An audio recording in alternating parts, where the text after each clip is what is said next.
तस्वीरें लगातार आपको देखने को मिल रही होंगी क्योंकि ये घटना जो है वाकई में बहुत ज़्यादा भयावह थी। असामाजिक तत्व की जो सामग्री है वे बिक्री करते हैं। हाल ही में कुछ दिन पहले हमारे सीनियर जर्नलिस्ट केपी न्यूज़ के चैनल पर सीमांत सर ने खबर दिखाई थी कि किस प्रकार से कैंप क्षेत्र में कुछ असामाजिक तत्व के लोग असामाजिक गतिविधि करते दिखे। एक युवती के घर में कुछ युवक गए और आपत्तिजनक जो है कृत्य किए गए। जो घटना हुई उस लड़की के साथ, उस लड़की के आंख में वो डर बाकायदा नजर आ रहा था जिस दिन वो मुझसे छावनी थाने में मिली थी रात में। और दुर्ग पुलिस की तरफ से जो विज्ञप्तियां आई हैं उसके आधार पर 3 लोगों के नाम सामने, लेकिन वो ये मामला नहीं, कागज के आधार पर ये वो मामला नहीं है जिसके बारे में पुलिस ने उल्लेख किया है। और कहीं ना कहीं अलग अलग क्षेत्रों में देखने को मिलता है, तो कहीं ना कहीं ये सारी चीज़ें में पुलिस का भी हाथ होता है, सपोर्ट होता है, ऐसा कुछ। जी रोड पावर हाउस के पीछे खंडहर है। खंडहर में रोज रात को ये लोग जा करके वहां पर ग्राहकों को बुलाते थे, जो इनके ग्राहक थे उनको ये बुलाते थे, नशे की गोलियां जो है, टैबलेट्स जो हैं वो बेचते थे। अब जब ये वीडियो आई है तो उसके बाद भी मैंने उस लड़की से बात की कि क्या ये वही लड़के हैं, तो उसने साफ तौर पर कहा हाँ ये वही लड़के हैं जो मेरे घर में घुसे थे। युवाओं को देश का बल कहा जाता है और युवा चाहे तो कुछ भी कर सकते हैं। हाल ही में देश में क्या कुछ स्थिति थी वे सारी चीज़ें आपने देखी, किस प्रकार से युवा जो हैं, जेनजी जो हैं, जो प्रोटेस्ट करते हैं, जिसके कारण जो केंद्रीय शिक्षा मंत्री है उन्होंने जो है इस्तीफा तक दे दिया। ये तो हुई इंडिया की बात। अब हम बात करते हैं मिनी इंडिया भिलाई की, जहाँ कुछ असामाजिक तत्व के युवा जेनजी, मैं सारे लोगों की बात नहीं कर रहा, कुछ लोगों की बात कर रहा कि कुछ लोग जो हैं अवैध रूप से कहीं गांजा तस्करी तो और कुछ प्रकार से असामाजिक तत्व की जो सामग्री है वे बिक्री करते हैं। हाल ही में कुछ दिन पहले हमारे सीनियर जर्नलिस्ट केपी न्यूज़ के चैनल पर सीमांत सर ने खबर दिखाई थी कि किस प्रकार से कैंप क्षेत्र में कुछ असामाजिक तत्व के लोग असामाजिक गतिविधि करते दिखे। एक युवती के घर में कुछ युवक गए और आपत्तिजनक जो है कृत्य किए गए, जिसके कारण क्षेत्रवासी में जो है काफ़ी दहशत का माहौल था। हाल ही में जो दुर्ग पुलिस ने कार्रवाई करते हुए उनका जुलूस निकाला है और उन पर जो है कड़ी कार्रवाई की गई। हमारे साथ सीनियर जर्नलिस्ट हैं सीमांत सर, इनसे हम जानते हैं कि अभी तक इसमें क्या कुछ अपडेट है और कितने लोगों पर अभी तक कार्रवाई हो चुकी है।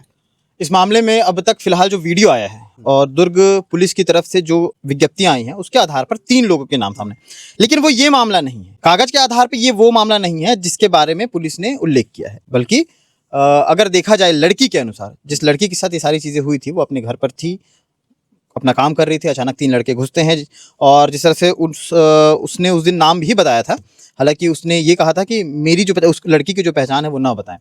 कल भी हमने इस खबर को बताया था आपको, कल भी ये प्लॉट हमने आपको दिखाया था कि किस तरह से उस लड़की के घर में 3 लोग घुसते हैं, उसके बाद उसकी मम्मी 112 को कॉल करती है, 112 के जरिए लड़के पकड़ में आते हैं।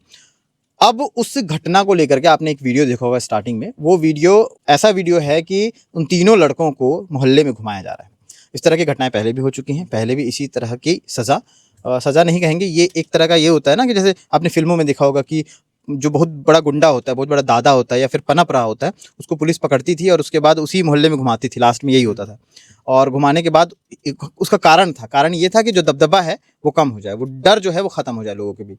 लेकिन पिछले कुछ समय से लगातार 3 से 4 साल से मैं ये खबरें देखते आ रहा हूँ, इसको कवर करते आ रहा हूँ कि इस तरह से आरोपियों को घुमाया जाता है और फिर से जस का तस वही चीज़ें होती हैं जो नहीं होनी चाहिए। 3 नाम इसमें पुलिस ने बताया है, कमल थापा, प्रदीप साहू और शहनवाज आलम, ये 3 नाम है और तीनों नाम और तीनों की तस्वीर मैं आपको दिखा रहा हूँ। तीनों का वो वीडियो भी आपको सामने नजर आ रहा होगा जहाँ पर पुलिस वाले उनके साथ हैं। छावनी पुलिस और खुर्सीपार की पुलिस ने लगातार ये कार्रवाइयाँ की, लगातार नहीं बल्कि स्पेशली इस टाइम पे ये कार्रवाइयाँ की जब नशा पनप रहा है, जब इस तरह की घटनाएं हो रही थी। तस्वीरें लगातार आपको देखने को मिल रही होंगी क्योंकि ये घटना जो है वाकई में बहुत ज़्यादा भयावह थी। और जो विज्ञप्ति आई, विज्ञप्ति के आधार पर यह बताया गया कि चूंकि संवेदनशील मुद्दा था, जी रोड पावर हाउस के पीछे खंडहर है। खंडहर में रोज रात को ये लोग जा करके वहां पर ग्राहकों को बुलाते थे, जो इनके ग्राहक थे उनको ये बुलाते थे, नशे की गोलियां जो है, टैबलेट्स जो हैं वो बेचते थे और वहीं से खरीदी बिक्री का जो है धंधा जो चलता था इनका बिजनेस। इसमें करीब 2 लाख रुपए के आसपास का जो है आंकड़ा इसमें बताया गया है कि पकड़ाया है। इसी के साथ साथ जो 500 नग करीबन जो टैबलेट थे वो पकड़े गए हैं। तो ये इनके पास आ कहाँ से रहा है, सबसे बड़ी चीज़ है। छोटी मछलियाँ हैं ये, तो बड़ी मछली कौन है जो सारी चीज़ों को इकट्ठा करके रखी हुई है, जो इन तक वो दवाइयों या फिर नशे की कोई भी गोलियां या फिर गांजा जो भी है वो कैसे इन तक पहुंच रहा है, ये सबसे बड़ा सवाल है। एजुकेशन हब की जैसे बात की, हमें तो एक सीरीज निकाल देना चाहिए कि एजुकेशन हब को लेकर के हर दिन एक ऐसी खबर जो वाकई में एजुकेशन हब को एजुकेशन हब रहने दे उस बेस पे काम करें। तो हम कोशिश करेंगे कि ऐसा एक सेगमेंट तैयार करें। लेकिन जो घटना हुई उस लड़की के साथ, उस लड़की के आंख में वो डर बाकायदा नजर आ रहा था। जिस दिन वो मुझसे छावनी थाने में मिली थी रात में, और उसने साफ तौर पर कहा था कि मेरा नाम नहीं आना चाहिए। हालांकि उसके बाद तमाम मीडिया कर्मियों ने उस लड़की से बातचीत भी की, और हमने बाकायदा उसका नाम गोपनीय रखा और वो घटना का जिक्र किया था। पिछले 3 दिन से लगातार मैं उस घटना का जिक्र कर रहा हूँ। अब जब ये वीडियो आई है तो उसके बाद भी मैंने उस लड़की से बात की कि क्या ये वही लड़के हैं, तो उसने साफ तौर पर कहा हाँ ये वही लड़के हैं जो मेरे घर में घुसे थे। चूंकि पुलिस ने अभी जो उल्लेख किया है उसमें ये साफ तौर पर है कि वो नशे की दवाइयां भी बेचते थे, तो आरोपी आरोपी ही है, चाहे ऐसे ना तो वैसे, कान इधर से पकड़ो या उधर से पकड़ना कहानी है। तो बेसिकली ये हुआ, ये तीनों को पुलिस पकड़ती है। अब जो मामला कैंप 2 में हुआ था रात के समय, जो हमने खबर बताई थी, उस मामले में ये बताया गया था कि कुल 6 लड़के और थे। मतलब और भी कुछ लड़के हैं जिनमें से कुछ फरार हैं, कुछ पकड़े गए हैं, कुछ अभी भी इधर उधर भटक रहे होंगे जिनको पुलिस पकड़ने की कोशिश कर रही है। लेकिन भरसक इस कोशिश में ऐसा ना हो कि और कोई बड़ी घटना, क्योंकि ये लड़के जब जाते हैं, आपने कहा जेंजी, तो एक जेंजी वो हैं जो प्रोटेस्ट कर रहे थे, एक जेंजी ये हैं, एक जेंजी मतलब पूरा एक मैं वो नहीं बोल रहा हूँ, है ना, बल्कि कुछ लोग ऐसे हैं जो इस तरह के, हालांकि ये जेंजी भी नहीं है, इनकी उम्र 29 साल 30 साल और ये 26 साल की उम्र है, तो जेंजी भी नहीं है ये। लेकिन जिस तरह से इन्होंने हरकत की है, लोगों का फोन आया कि ऐसा कौन करता है कि किसी के घरों में पटाखे फोड़ दे रहे हैं या टॉप टाइगर जला करके फेंक दे रहे हैं, ये तो गलत है। तो लगातार इस घटना को लेकर के हम आगे बढ़ रहे हैं और लगातार इस तरह की चीजें भी सामने आ रही हैं जिस पर हल निकलना बहुत जरूरी है। आपने जिस प्रकार से नशीली सामग्री की बात की, तो अभी तो खैर छोटे स्तर पर कुछ आरोपी जो हैं गिरफ्तार हुए हैं, तो इसके ऊपर कोई बड़ा आरोपी हो सकता है, कोई मास्टरमाइंड ऐसा कुछ? बिल्कुल होता है, हर एक क्राइम का मास्टरमाइंड होता है, वहीं से पनपती है चीज़ें और उसके बाद धीरे धीरे जो है, देखो क्या है, सबसे बड़ा सेक्टर जो है एजुकेशन का हमारे यहाँ सेक्टर में है। बहुत सारे स्टूडेंट्स जो हैं बाहर से आते हैं, यहाँ पर रहते हैं, पढ़ते हैं। अब पता है कि बेस कहाँ ख़राब किया जाता है, जब कोई चीज़ पनप रही हो, कोई पौधा उग रहा हो तो उसको काट दो या वहीं से उसको ख़राब करना शुरू कर दो, तो वो वैसा ही बढ़ेगा या तो नहीं बढ़ेगा।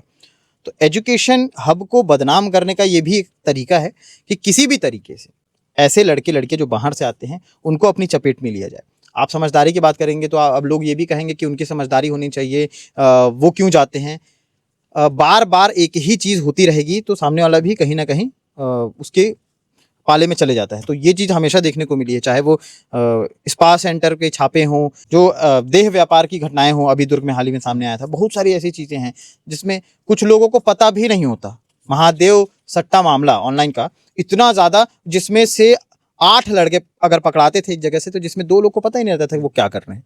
उनको लैपटॉप में काम करना है, वो काम कर रहे हैं और दे रहे हैं काम करके, बस उनको ये पता था। बहुत लोगों को तो इस तरह से भी झांसे में लिया जाता है। जल्दी पैसा कमाने का एक जरिया बनता है इनके लिए, क्योंकि इनको पैसा बहुत जल्दी चाहिए, है ना, और क्योंकि ये दिखाना चाहते हैं अपने आप को समाज में कि भैया हमारे पास सारी चीज़ें एकदम अप टू डेट है, चाहे वो बाइक हो, चाहे वो हमारे महंगे जूते हों, महंगे कपड़े हों, सब चीज़। लेकिन वो तरीका जो है उनका वो गलत है। वो तरीका अपनाते हैं क्योंकि कम उम्र है, हर चीज़ अच्छी चाहिए, हाथ में आईफोन चाहिए, सब चीज़, तो वो तरीका मेहनत वाला नहीं अपना पा रहे हैं, बल्कि वो तरीका अपना रहे हैं कि बहुत जल्दी शॉर्टकट जो मिल जाए। शॉर्टकट में क्या आ रहा है, अवैध सारी चीज़ें आ रही हैं, चाहे वो नशे की गोलियां बेचना हो, चाहे वो गांजा बेचना हो, चाहे वो अवैध रूप से कोई भी जो भी जिस भी चीज़ों के सामने अवैध आ गया, तो वो बहुत ही ईजिली आपको वो सारी चीज़ें प्रोवाइड करा रही है जो आप मेहनत करके करेंगे। अब यही फासला जो है हमको बताना, यही अंतर बताना है कि आप उस जरिए, उसके जरिए या अवैध चीज़ों के जरिए आप जल्दी उस पर काबू पाएंगे, जल्दी किसी चीज़ को पाएंगे, तो आपको उसकी सज़ा भी भुगतनी पड़ेगी। अब आते हैं सज़ा पे, तो सज़ा ऐसी ना हो कि मज़ा आने लगे, क्योंकि ये तो ऐसा ही हो रहा है आरोपियों के साथ, जितने भी ये घूम रहे हैं इनके साथ ऐसा ही हो रहा है कि इनके लिए बहुत बड़ा का नहीं होगा, मतलब इनके लिए ऐसा होगा कि जेल जाना कोई बहुत बड़ी बात नहीं होगी। एक समय था, जो लोग देख रहे होंगे उनको भी मैं बता दूं, एक समय था कि पुलिस की गाड़ी आती थी, डग्गा बोलते थे, डग्गा आती थी तो लोग डर जाते थे कि वो पुलिस आई है, जबकि आपने कोई गलती की नहीं है, आप आरोपी हैं ही नहीं, लेकिन गाड़ी देख के डर जाते थे। डर का एक माहौल था। उसके बाद पुलिस मित्र बनती है, तो जब पुलिस मित्र बनी तो जो मित्र बने वो इतने ज़्यादा मित्र बन गए कि वो भी वही काम करने लगे जो उनको नहीं करना था, जो उनको छुड़वाना था। कुछ लोगों की बात कर रहा हूँ। तो ऐसे में स्थिति बिगड़ते गई और जहाँ डर का माहौल रहना था वहाँ से डर खत्म हो गया, मित्रता ऐसी हो गई कि कंधे पर चढ़ करके नाच रहे हैं। तो अब जो है पुलिस को भी, दुर्ग पुलिस को भी वाकई में अपने जो हथियार हैं उनको तैयार करने की ज़रूरत है। हथियार का मतलब ये नहीं कि बंदूक, हथियार का मतलब ये है कि जो भी तरीके हैं कानूनी दांव पेंच है उसको अच्छे से समझने की और लोगों को समझाने की ज़रूरत है। ये नहीं कि एकदम बर्बरता से किसी को पीट दें, उसका भी एक तरीका है। इसलिए मैंने कहा था कल भारतीय दंड संहिता और भारतीय न्याय संहिता में यही अंतर है। न्याय संहिता में न्यायिक रूप से किस तरह से आगे बढ़ाया जा सकता है, दंड संहिता में दंडित किया जाता था। तो दंडित अभी भी किया जाए, लेकिन डर का माहौल बनाना बहुत ज़रूरी है पुलिस की तरफ से, जहाँ तक मुझे लगता है। ये मेरा ओपिनियन है। अभी आपने पुलिस मित्र की बात कही, ये तो खैर भिलाई की बात हुई, अवैध रूप से जो भी सामग्री बिक रही है और कहीं ना कहीं अलग अलग क्षेत्रों में देखने को मिलता है, तो कहीं ना कहीं ये सारी चीज़ें में पुलिस का भी हाथ होता है, सपोर्ट होता है, ऐसा कुछ? बिल्कुल होता है। पुलिस को क्या पता नहीं रहता कि अवैध सामान कहाँ बिक रहा है? क्या पुलिस को ये नहीं पता होगा? क्या छावनी पुलिस, खुर्सीपार, सुपेला, किसी को ये नहीं पता होगा कि जी रोड होंडा शोरूम के पीछे खंडर है और वहाँ पर ये सामान बिक्री हो रही है? सब पता रहता है। हमें खुद, हम बता नहीं सकते नाम, हमें खुद ऐसे कई पुलिस वाले हैं जो मैसेज भेजते हैं कि भैया ये लगा दीजिएगा, हम इसको डिलीट कर दे रहे हैं अपनी तरफ से। उनका नाम गोपनीय रखना ज़रूरी है। तो ऐसे बहुत से लोग हैं। तो ये सारी चीज़ों को पनपता तभी है जब सपोर्ट मिलता है। जब सपोर्ट ही नहीं मिलेगा, कोई पौधा है उसको पानी ही नहीं मिले तो वो कैसे बढ़ेगा? तो बाकायदा कहीं ना कहीं से पानी मिल रहा है ना, तो वो तरीका गलत है। कहीं ना कहीं एक उचित कार्रवाई होनी चाहिए, आवश्यक है। बिल्कुल आवश्यक है। रोज पुलिस नाइट गश्त करती है, हर रोज मॉल के सामने बाकायदा वहाँ पर मार्च होता है, शुरू होता है, वहाँ से पॉइंटिंग होती है, वहाँ से बताया जाता है कि आप कोहकावंती बाई चौक जाएंगे, आप दुर्ग जाएंगे, आप सुपेला जाएंगे, आप नेहरू भवन की तरफ जाएंगे। हमने बहुत लंबे समय तक उस नाइट गश्त को कवर किया है पुलिस वालों के साथ रह करके। हमको पता है कि क्या क्या चीज़ें कैसे कैसे लाइनअप होती हैं, लेकिन ये भी जानकारी उनको रहती है कि कहाँ कहाँ क्या क्या हो रहा है। तो मेरा ये मानना है कि क्योंकि राजनीतिकरण भी इसमें बहुत है ना, किसी फलाने नेता का फोन आ जाएगा कि अरे वो देख लो, तो वो देख लो के चक्कर में ऐसा हो गया है कि अब देखने लायक नहीं हो रहा है भिलाई। ये स्थिति है। हाल ही में मैं एक न्यूज़ देखा था रायगढ़ का, जहाँ के कलेक्टर ने एक निर्देश जारी किया था कि बाहर से जो भी लोग उस मतलब रायगढ़ में रहने आते हैं तो वे जो हैं अपने दस्तावेज को जो है मतलब जो किराए पर मकान दे रहे हैं, हाँ। तो उनके दस्तावेज पुलिस से संलग्न कराए ताकि आने वाले समय में जो क्राइम हो उन पर रोकथाम लगाया जा सके। क्या ये सारी चीज़ें अलग अलग क्षेत्रों में होना चाहिए, और ये सारी चीज़ें होती है तो कितने हद तक ये कारगर रहने वाला है? हमारे यहाँ ना बस एक टाइम होता है जब कुछ बस्तियाँ अचानक से दिख जाती हैं, तो बड़े बड़े अखबारों में भी लोग सुर्खियाँ छाप देते हैं कि रोहिंग्या मुसलमान। सिर्फ एक कम्युनिटी, सिर्फ एक कौम को क्यों? मतलब तरीका देखिए, जब ये सारी चीज़ें होती हैं तभी अचानक पुलिस जो है तैनात होती है और अचानक से कंट्रोल रूम भर जाता है उन लोगों से जो लोग वहाँ पर रह रहे हैं, बहुत समय से रह रहे हैं। उनका आधार कार्ड मांगा जाता है, उनकी सारी डिटेल मांगी जाती है। अचानक से होता है, साल भर में एक बार होता है, उसके बाद सब खत्म हो जाता है। फिर जिसको आना है, जहाँ रहना है रहे, कोई दिक्कत नहीं है। फिर अचानक से कुछ ऐसी चीज़ें होती हैं, फिर वही चीज़ें। आप सुपेला के अंडरब्रिज के आसपास जितने लोग रह रहे हैं उनके बारे में कौन जानता है? के बारे में जानने की जरूरत है, कोई नहीं जानता। वो आते हैं, अभी आ रहा है 15 अगस्त आएगा, बाकायदा वो तिरंगा लेकर के अपने जो भी बेचने वाला सामान है लेकर के वो बेचने चले जाएंगे। उनके बारे में कोई जानकारी हासिल करने की कोशिश करता है? नहीं। क्या पुलिस के पास कोई दस्तावेज है? नहीं है। तो यही कारण है, प्रॉपर एक तरीका होना चाहिए काम करने का, वो प्रॉपर तरीका नहीं है। जब डंडा पड़ता है, पुलिस का डंडा नहीं बल्कि पुलिस को जब ऊपर से डंडा पड़ता है तब पुलिस भी ये करती है, जांच पड़ताल शुरू करती है। तो बीच बीच में ऐसे जागने से अच्छा है एक बार जागो, चीज़ों को ठीक करो और उसको फिर वैसे ही ठीक चलने दो। अचानक से जाओगे तो वही होगा जो अभी तक होते आया है। ये जो सारी गतिविधि है इसमें नाबालिग और जो युवा लोग हैं वे शामिल होते हैं, ज़्यादातर देखने को मिलता है। तो कहीं ना कहीं शिक्षा का अभाव हो सकता है। ये बहुत ज़्यादा है, शिक्षा का अभाव है। अभी भी बहुत ऐसी जगह हैं। मैं उन तमाम सामाजिक संगठनों से कहना चाहता हूँ, उन तमाम लड़कों से कहना चाहता हूँ जो नए नए नेता बने हैं, सिर्फ जैकेट पहन लेने से, हाफ जैकेट पहन के अंदर कुर्ता पैजामा पहन लेने से नेतागिरी नहीं होती। खादी का कपड़ा पहन लेने से नेतागिरी नहीं होती। आपको कुछ जिम्मेदारी उठानी पड़ेगी। आप अपने आसपास, एक मैं तरीका बता रहा हूँ, आप अपने आसपास ऐसे बच्चों को इकट्ठा करिए जिनके पास पैसा नहीं है। आप स्टेटस डालिए कि जिनके पास पैसा नहीं है उनका एक व्यक्ति का, एक बच्चे का आप खर्च उठाइए और देखिए कि कितने बच्चे इकट्ठा होते हैं।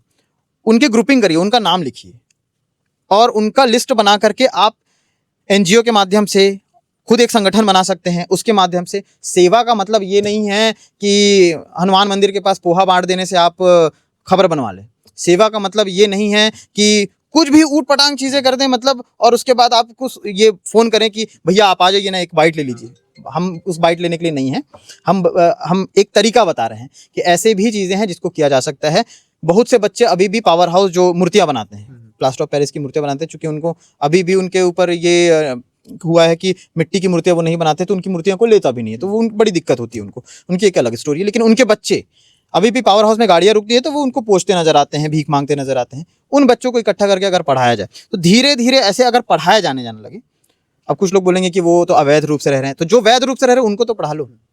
पैसा तो बहुत लोग हैं जिनके पास नहीं है, तो उनको पढ़ा करके अगर निचले स्तर पर ही स्टार्ट किया जाए तो बहुत सारी चीज़ें ठीक हो सकती है। पढ़े लिखे तो सब है, नेतागिरी तो सबके पास है, आईफोन तो हाथ में सबके हैं, तो आप उसका यूज़ करिए, मिसयूज़ मत करिए।